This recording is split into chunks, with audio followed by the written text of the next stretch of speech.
어느 대학병원의 한 교수가 그 병원에서 죽은 사람의 얼굴 표정을 조사를 한번 했답니다. 그랬더니 어떤 사람들은 아주 평안한 얼굴인데 어떤 사람들은 아주 이지러지고 공포에 질려 있는 표정이었습니다.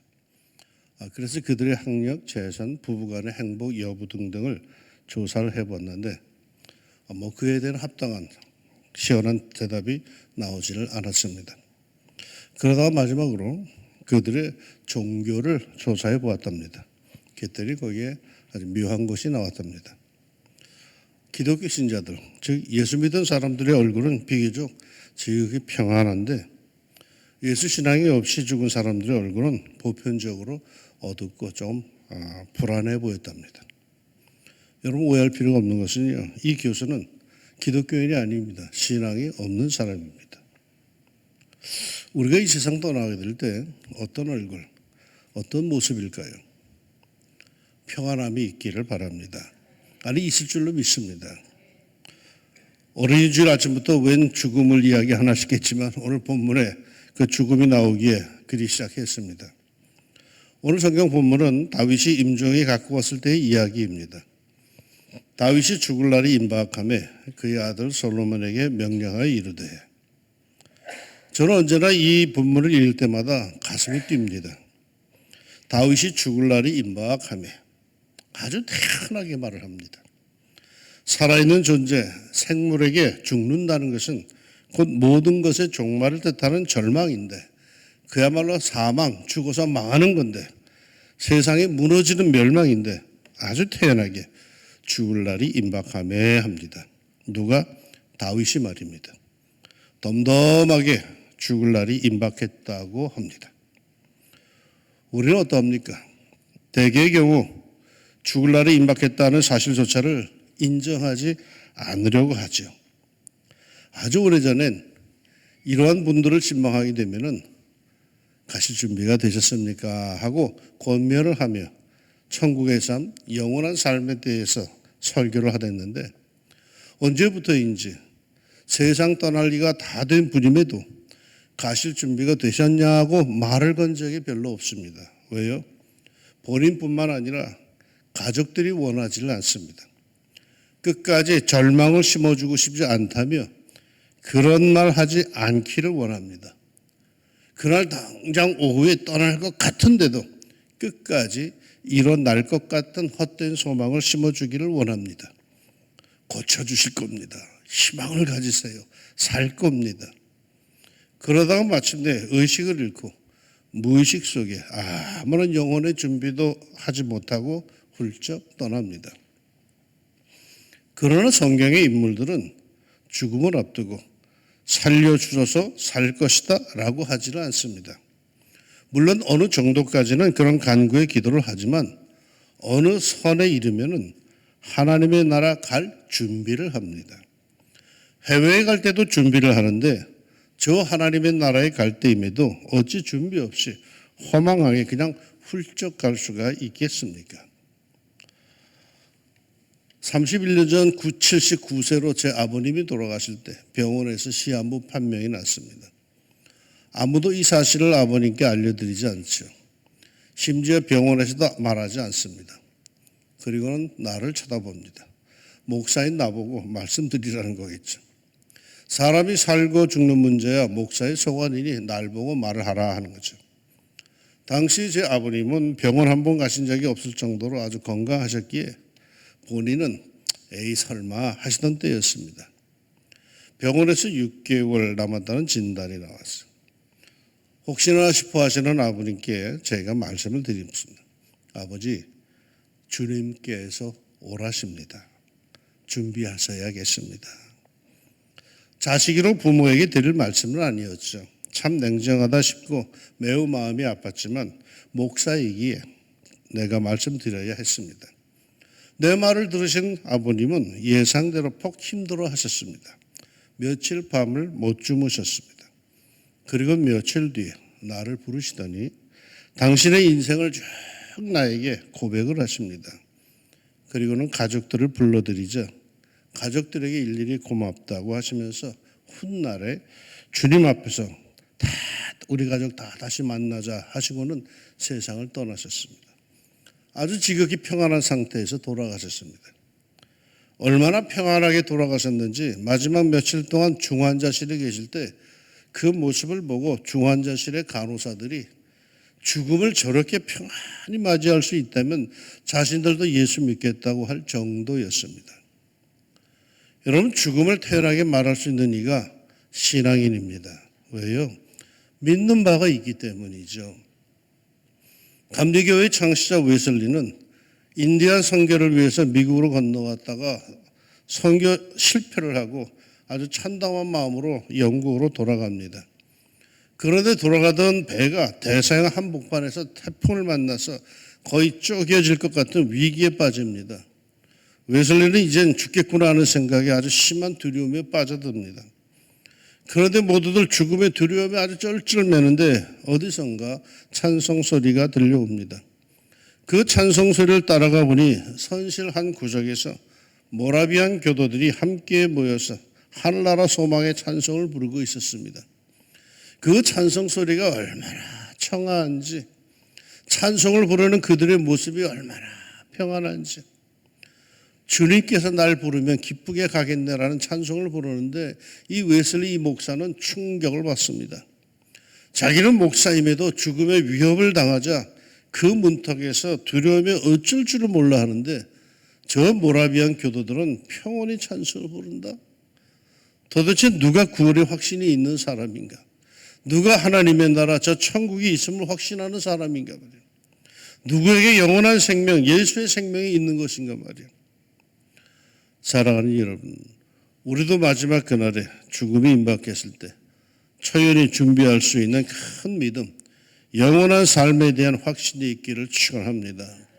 찬송을 부를 수 있는 평안함이 있기를 바랍니다. 다윗이 바로 그런 모습을 보여줍니다. 그러더니 다윗은 아들 솔로몬을 불러서 유언을 하죠. 무슨 유언을 합니까? 내가 이제 세상 모든 사람이 가는 길로 가게 되었느니 너는 힘써 대장부가 되고 삶에 대해서 자신감 갖기를 부탁을 합니다.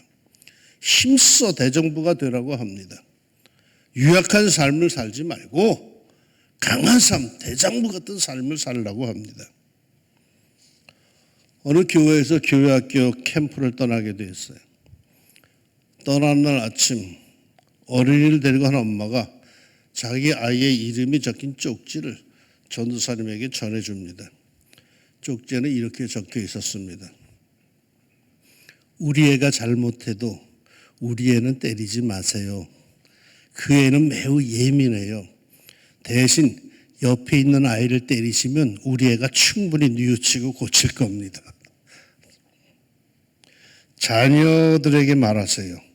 대장부가 되라고. 당당한 삶을 살라고. 때로는 희생도 하라고. 머리만 굴리지 말라고. 뜨거운 마음으로 넓고 큰 호연지기로 그런 삶을 살도록 가르치세요. 아이를 위한답시고 과잉 사랑을 하여 아이를 망치는 부모가 되지 마세요. 자녀를 타락시키는 10계명이라는 글이 있습니다. 1. 아주 어려서부터 아이가 가지고 싶어하는 것은 무엇이든지 다 주어라. 그 아이는 온 세상 모든 것이 다 자기 것이 될 수 있다고 오해하면서 자랄 것이다. 2. 아이가 나쁜 말을 할 때 그냥 웃어 넘겨라. 그러면 자기가 재치 있는 줄 알고 더욱 악한 말과 생각을 하게 될 것이다. 3. 아무런 영적 훈련과 교육도 하지 말고 크면 자기가 다 알아서 할 것이라고 내버려 두어라. 영적 미아가 될 것이다. 4. 잘못된 품행을 책망하지 말고 그냥 두어라. 이 다음에 자동차도 훔치고 체포된 후에 사회에서 책망받게 되리라. 5. 아이가 치우지 않은 침대, 옷, 신발 등을 모두 정돈해 주어라. 그러면 자기 책임을 다른 사람에게 미루어 버리는 사람이 될 것이다. 6.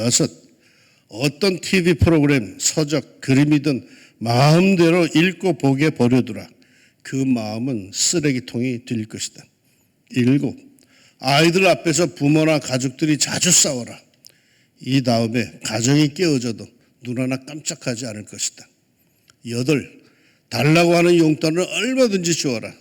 살아가는 태도에서 곧 썩는 길을 쉽게 터득할 것이다. 아홉, 먹고 싶다는 것은 다 먹이고 다 마시고 싶다는 것은 다 마시게 하라. 좋아하는 것은 다 해주어라. 어떠한 거절이라도 한 번만 받으면 곧 낭패에 빠지게 될 것이다. 열, 아이가 이웃과 또는 선생님과 대립되는 경우 언제나 아이의 편이 되어 주어라. 건전한 사회가 그 아이의 적이 될 것이다. 이렇게만 키우면 반드시 아이를 망치게 된답니다. 대장부로 키웁시다. 자기만 아는 소장부로 키우지 말고 사회의 건강한 구성원, 책임질 줄 아는 대장부, 더 나아가 믿음의 대장부로 키웁시다. 그러게 다윗은 이어서 이렇게 유언을 합니다. 네 하나님 여호와의 명령을 지켜 그 길로 행하여 그 법률과 그 계명과 율례와 증거를 모세의 율법에 기록된 대로 지키라. 그리하면 네가 무엇을 하든지 어디로 가든지 형통할지라. 이게 무슨 뜻입니까? 자기 집안의 중심, 근원을 전해줍니다. 자기 집안이 흥황할 수 있는 비결을 가르쳐줍니다. 그게 뭡니까? 하나님 공경이에요. 하나님 공경은 우리의 액세서리가 아니에요. 그것은 부수적인 것이 결코 아니에요. 그것은 자기 집안의 생명이요 뿌리입니다. 그것을 제대로 하느냐 못하느냐에 자기 집안의 흥망성쇠가 달려 있다는 거예요. 그리하면 내가 무엇을 하든지 어디로 가든지 형통할지라. 여러분의 집안이 형통할 수 있는 길이 뭡니까? 공부 많이 하는 것, 돈 열심히 버는 것, 명예를 얻는 것, 권력을 획득하는 것입니까? 그것이 자식들에게 마지막으로 해줄 수 있는 형통의 길입니까? 아들아, 뭐니 해도 돈이다. 돈 많이 벌어라. 돈이 너를 형통케 해줄 것이다. 이겁니까? 우리가 세상을 떠날 때 정말 이 자녀들을 사랑하여서 그들에게 꼭 해주고 싶은 말이 뭡니까? 다른 것은 못해도 이 말만은 꼭 하고 가야겠다 싶은 그 말이 뭡니까? 내 인생 경험으로 볼 때 내 자식에게는 꼭 알려주고 가야겠다 싶은 그게 뭡니까? 다윗은 자기의 자녀들이 형통할 길을 알려줍니다. 하나님의 말씀을 지켜라. 그에 순종하여 살아라. 그게 만사 형통의 길이라고 신신당부합니다. 여러분도 세상 떠날 때 여러분의 자녀손에게 하나님 공경의 도리를 전해주고 떠날 수 있기를 바랍니다. 너 교회 잘 다녀라. 하나님 잘 섬겨라. 예수 잘 믿어라. 하나님 앞에 인정받아라. 그게 여러분의 자녀들이 형통할 수 있는 길입니다. 여호와께서 내 일에 대하여 말씀하시기를 만일 네 자손들이 그들의 길을 삼가 마음을 다하고 성품을 다하여 진실이 내 앞에서 행하면 이스라엘의 왕 위에 오를 사람이 내게서 끊어지지 아니하리라 하신 말씀을 확실히 이루게 하시리라. 다시 한번 분명하게 자기 집안이 대대로 하나님 앞에서 복을 받을 길, 흥황할 길을 가르쳐 줍니다. 마음을 다하고 성품을 다하여 진실이 하나님 앞에서 행하라. 그리하면 하나님께서 약속하시고 축복하신 바를 이루실 것이다. 그 심각한 자리, 마지막으로 말해야 할 그 자리에서 그 순간에 다윗은 자녀에게 하나님에 대한 신앙을 전해줍니다. 자신의 후계자 솔로몬에게는 할 일이 얼마나 많았는지 모릅니다. 대적자도 많고 정리해야 할 것들도 많고 친구인지 적인지 구분해야 할 일들도 많았습니다. 그러나 그 많은 일들을 놔두고 아버지 다윗은 이것부터 유언합니다. 하나님 앞에 바로 서라. 하나님의 말씀을 온전히 따라라. 그러면 다른 것들은 다 하나님께서 이루실 것이고 정리하실 것이다. 이게 가장 중요하죠. 그러게 믿음의 유산을 분명히 넘겨주는 것이 가장 소중한 것입니다. 로마에 가면 카타콤이라고 하는 유명한 순례지가 있습니다. 지하 묘지인데 초기 기독교인들이 박해를 피하여서 숨어 살던 곳이죠. 하루는 로마 군인들이 카타콤을 습격합니다. 워낙 미로여서 많은 사람이 한꺼번에 사로잡히지는 않았지만 입구에 있던 몇몇 사람들이 붙잡혔습니다. 그때는 예수를 믿다가 잡히면 카타콤 앞에 있는 광장에 십자가에 매달았습니다. 십자가 처형이라는 것이 얼마나 고통스럽습니까? 순식간에 죽는 형벌이 아니죠. 고통당하면서 서서히 죽게 만드는 것이 십자가의 처형입니다. 붙잡힌 몇 사람이 십자가에 달렸습니다. 그들은 서서히 죽어갑니다. 그리고 깊은 밤이 되었어요. 로마 군병들도 숙소로 다 돌아갔습니다. 그때 그 어둠 속을 헤치면서 십자가에 다가가는 물체가 있었습니다. 누구였을까요? 십자가에 달린 그 이들의 어린 자녀들이었습니다. 엄마 아빠를 부르며 울면서 아이들이 십자가로 다가갑니다. 그때 그들은 죽어가면서 자기 자녀들에게 이렇게 말했다고 합니다. 얘들아, 예수 믿는 것은 참으로 영광스러운 일이란다. 너희들은 무슨 일이 있어도 예수 믿는 것을 포기하지 말아라. 예수님이 사망의 권세를 깨치고 부활하신 것처럼 우리도 부활할 것이다. 얘들아, 잠시 뒤에 저 영원한 하늘나라에서 다시 만나자. 아이고, 어린 너희들을 두고 어디 갈까나. 아이고 한 게 아닙니다. 몸 조심해라, 건강해라, 돈 많이 벌어라, 출세해라가 아닙니다. 우리가 누굽니까? 저 하늘의 시민권에 있는 하늘나라 백성입니다. 영원한 삶을 사는 영생의 백성입니다. 사는 것이 바쁘다고, 사는 것이 고달프다고 자기의 정체성, 자신이 누구인지를 잊어버리지 맙시다. 아무리 여기가 바쁘고 좋아도 우리는 여기 백성이 아니에요. 잠시 이 세상에선 어려움을 겪기도 하고 고통과 두려움에 빠지기도 하지만, 그러나 궁극적으로 우리는 멸망과 절망에 무너질 사람들이 아니에요.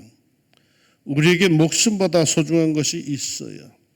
신앙, 믿음입니다. 하나님의 자녀가 되는 예수 믿음이 있어요. 이 믿음으로 우리는 영원한 생명을 얻고 하나님의 자녀가 된 거죠. 그러기에 우리는 하나님의 가족이에요. 하나님의 가정이에요. 하나님이 가장 소중하고 귀한 가정이에요. 그런데 우린 자녀들에게 무엇을 가르치고 있습니까? 공부해라, 돈 많이 벌어라, 출세해라, 건강해라. 이러한 것들은요, 세상에 나가면 수도 없이 들을 수 있어요. 그건 나 아니더라도 이 세상 사람들이 내 아이들에게 귀따갑게 해줄 수 있는 말들이에요. 하나님의 가정에서조차 이런 말로 교훈을 채울 겁니까? 신앙을 전수합시다. 하나님의 말씀을 전해줍시다. 하나님 공경을 부탁합시다.